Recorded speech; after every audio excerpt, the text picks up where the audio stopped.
3 buwan lang ang inilagi ni Myla sa bansang India at saka siya nagpasyang umuwi kahit wala siyang gaanong naipong pera. May malaki siyang dahilan kung bakit sa bansang India siya namasukan bilang OFW. Hindi siya katulad ng ibang OFW na sa mayayamang bansa nag-apply. Ang katuwiran niya ay hindi naman talaga pagtatrabaho ang ipinunta niya sa India. Tubong Cebu si Myla Bungato. Mahirap lang ang kanilang buhay doon, kaya naisipan niyang lumuwas ng Maynila para mag-abroad.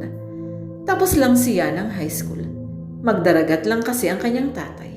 4 silang magkakapatid na umaasa lamang sa karampot na kita nito sa pagdaragat. Mataas ang kanyang pangarap. Gusto niyang yumaman at maiahon sa kahirapan ng kanilang pamilya. Ang kagandahan niya, ang tangi niyang puhunan nang magtungo siya sa Maynila. Pagdating niya sa Maynila, ay ang pag-a-apply sa abroad ang agad niyang inasikaso.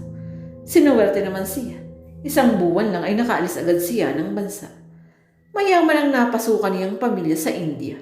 Hindi siya hirap sa trabaho dahil ang pag-aagalaga lamang ng 3 taong bata ang kanyang trabaho.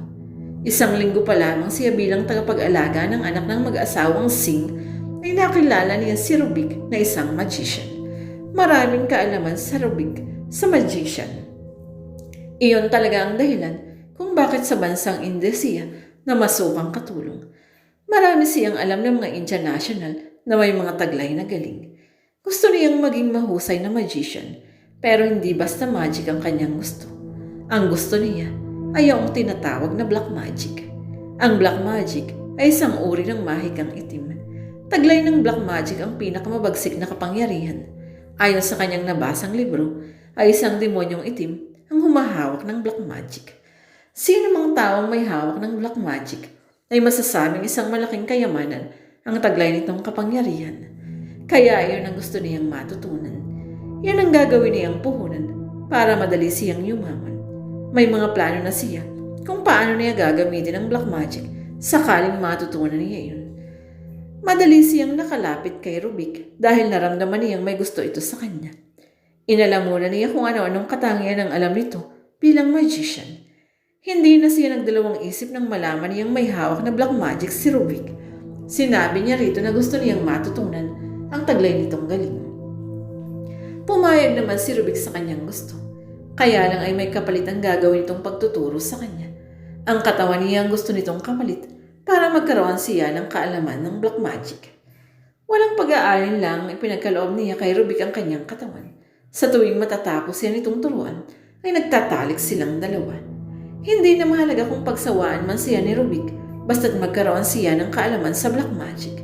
Hindi na naman kasi siya berhen dahil naibigay na niya ang kanyang kalinisan sa unang lalaking minahal niya.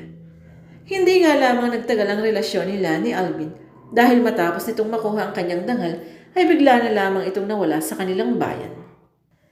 Isa pa iyong dahilan kung bakit niya naisipang mag-abroad. Gusto niyang makalimutan ang unang lalaking pinag-alayan niya ng kanyang puri. Dahil araw-araw siyang tinuturuan ni Rubik, ay madali niyang natutunan ang mga bagay na may kinalaman sa black magic. 1 buwan lang ay ganap na siyang may kapangyarihan. Bago sumapit ang 3 buwan niya sa mag-asawang Singh, ay nagpaalam na siyang umuwi. Nagdahilan na lamang siyang may emergency na nangyari sa kanila. Biglang nawala ang kanyang mga iniisip nang masagi siya ng lalaking paupo sa kanyang tabi. Hindi pa tumataas ang eroplanong sinasakyan niya dahil may mga pasahero pang hinihintay. Sorry, hingi nito ng paumanhin sa kanya. It's okay, sagot niya. Napuna niya ang lalaking nakasagi sa kanya. Mistisong Chinese ang lalaki. Tingin niya ay napakayaman ito dahil sa itsura at bihis nito. Ternong Amerikanang puti ang suot nito. Naglalakihan ng mga lahas na suot sa katawan. Tingin niya ay nasa edad 60 na ang lalaki. Pero hindi yun mababaka sa mukha nito. Naisip niyang dala marahil ng kasaganaan itong tinatamasa. Gano'n naman kasi ang mayayaman. Hindi mababakas ang tunay na edad. Isa lang ang napansin niya sa lalaki. Mukhang problemado ito. Naisip niyang kausapin ng lalaki. 3 oras din ang biyahe nila pabalik ng Pilipinas. Hindi naman ang inip sa biyahe ang dahilan, kaya naisipan niyang kausapin ng lalaki. Marami siyang nababasa tungkol sa mga Chinese. Alam niyang kumukuha pa ang mga ito ng mga hard killer para mawala ang kalaban ng mga ito sa negosyo. Iyon ang kanyang balak. At ang mga natutuhan niya kay Rubik ang gagamitin niyang sandata para makilala bilang secret heart killer. Alam niyang madali siyang yayaman sa ganoong paraan. Milyones ang kanyang kikitain sa isang kliyente lamang. Nasubok na niya ang galing na natutunan kay Rubik. Isang malaking orangutan ang ipinasubok nito sa kanya. Ibinigay sa kanya ni Rubik ang isang litrato ng malaking orangutan sa isang zoo sa India. Binulungan niya ang litrato at saka niya sinunog. Kinabukasan ay nabalitaan na sa dyaryo ang mahiwagang pagkamatay ng hayop. Kaya siya umuwi agad sa Pilipinas ay para magamit ang natutunan. Sa Pilipinas din ba ang tungo ninyo? Pakalakaibigan niyang tanong sa katabing lalaki sa wikang Ingles. Hindi lang niya alam kung magkakaintindihan sila nito. Yes, sagot nito sa matatas na Ingles. Hindi na nagtaka si Myla. Karamihan naman kasi sa mga Chinese ay marunong mag-English. Kaya lang ay nagtaka siya nang magsalita ito ng Tagalog. 20 na una akong naninirahan sa Pilipinas. Naroon ang aking pamilya at mga negosyo. Nagsadya nga lamang ako dito para makausap ang isa kong kakilala. Malaki kasi ang problema ko sa aking negosyo. Sabi nitong ikinabigla niya ang pagsasalita ng wikang Tagalog. Saglit siyang nawala ng kibuan ng marinig niya ang boses ng piloto. Inayos niya ang kanilang seatbelt at maya-maya pa ay untoy ng umusad ang kanilang sinasakyang eroplano. Nang panatag ng lipad ng eroplano, ay muli niyang nilingon ang katabing lalaki. Nakatingin din ito sa kanya. Naisip niyang baka gusto nitong makipag-uusap. Kitang-kita kasi niya ang nakalarawang magkahalong lungkot at tila galit sa mukha nito. Pero bago pa makapagsalita si Myla, ay lumapit sa kanilang stewardess. Tinanong sila nito kung may kailangan sila. Coffee, dinig niyang sabi ng lalaki. Kape na lang din ang sa akin, sabi niya sa stewardess. Saglit lang sir, ma'am.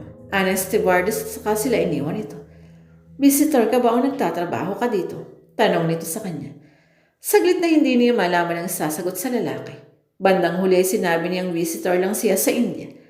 May kakilala kasi ako dito. Nagpasama ako sa kanya. Hindi ko kasi alam ang lugar ng taong pupuntahan ko. Pagkakaila niya sa lalaki. Matagal na ba kayo dito? Kahapon lang ako dumating. Hindi ko naman inabutan yung taong kakasasapin ko. Nagtungo raw sa Egypt dahil may kausap na tao. Sagot nito sa malungkot na boses. Ikaw, kailan ka pa dito? Bago pa muling makasagot si Myla, ay lumapit sa kanilang stewardess na may dalang 2 tasang kapeng umuusok sa init. Inabot lang sa kanila at saka umalis na rin agad. Pangalawang buwan ko na sana itong araw na ito ngayon.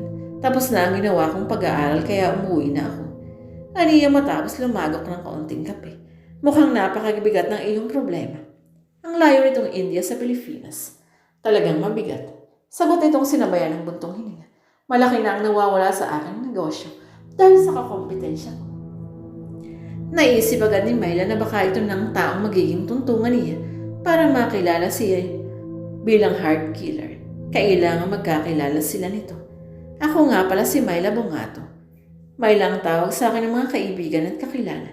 Kanina pa tayo nag-uusap ay hindi natin alam ang itatawag natin sa isa't isa. Pakilala ni Yara. Ako naman si William So. Will ang tawag sa akin ng mga kakilala at kaibigan. Sagot nito. Bakit hindi ka na lamang mag-iba ng negosyo para hindi kayo namumroblema sa sinasabi ninyong kakompetensya? Kunwari niyang sabi para alamin ang problema nito. Siya ang dapat na mag-iba ng negosyo dahil matagal na ako nasa negosyo kong ito. Sagot nitong bahagyang tumapa ang tono ng boses. Hindi ko nga lamang inabutan ng taong pinuntahan ko sa India. Kung inabutan ko siya, tiyak na wala na akong kakompetensya pagdating ko ng Pilipinas. Bingo! Bulong ni Myla sa sarili. Saglit niyang pinagbasta ng mukha ni Mr. Williamson. Guwapo pa rin ang lalaki kahit may edad na ito. Tiyak na hindi ito mawawala ng babae, bukod sa asawa nito. Bakit? Tanong nito sa kanya ng mapo na siyang nakatitig dito. Magkano ang ibinabayad niyo sa taong pinupuntahan niyo dito para mawala ang kakompetensya niyo sa negosyo? Tanong niyang sapat lang ang lakas ng boss para sila'y magkarinigan. Nakita niyang pagkabiglang lumarawan sa mukha nito. Naisip agad niyang baka nadulas lamang ito ng pagsasalita sa kanya. Bakit mo na itanong? Tanong din sa kanya nito. May kilala ka bang kayang gumawa ng ipinagagawa ko sa kakilala kong tao? Magkano nga ang ibinabayad ninyo? Ulit ni Rito. Kapag pangkaraniwang kakompetensya lamang, ay nagbabayad ako ng 2 milyon. Kapag mahigpit, 5 milyon. Sagot nito. Hindi na masama, bulong ni Myla. May kakilala ka ba? Pwede mo akong samahan sa kanya. Kaya kong gawin ang gusto ninyong mangyari. Ito ang pinag-aralan ko dito sa India. Saglit siyang pinagmasdan ng lalaki. Hinagod nito at ang tingin ng kanyang mukha pababa hanggang sa kanyang mga paa. Nang muli itong tumingin sa kanya, ay may nakasilay ng ngiti sa mga labi. Gusto kong kunin ang serbisyo. Pwede rin kitang ipakilala sa mga kaibigan kong nangangailangan ng mga katulad mong tao. Ang gusto ko lamang ay malinis na trabaho.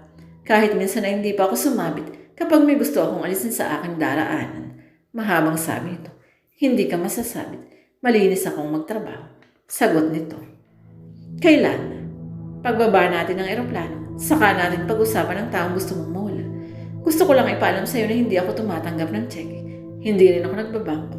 Cash mo akong babayaran kapag tapos na ang trabaho ko. Sabi niya rito. Okay, sagot nito at saka umayos ng pagkakaupo. Ganon din ang kanyang ginawa. Para bang walang anumang namagitan sa kanilang pag-uusap hanggang sa lumapag ang eroplano sa Ninoy International Airport.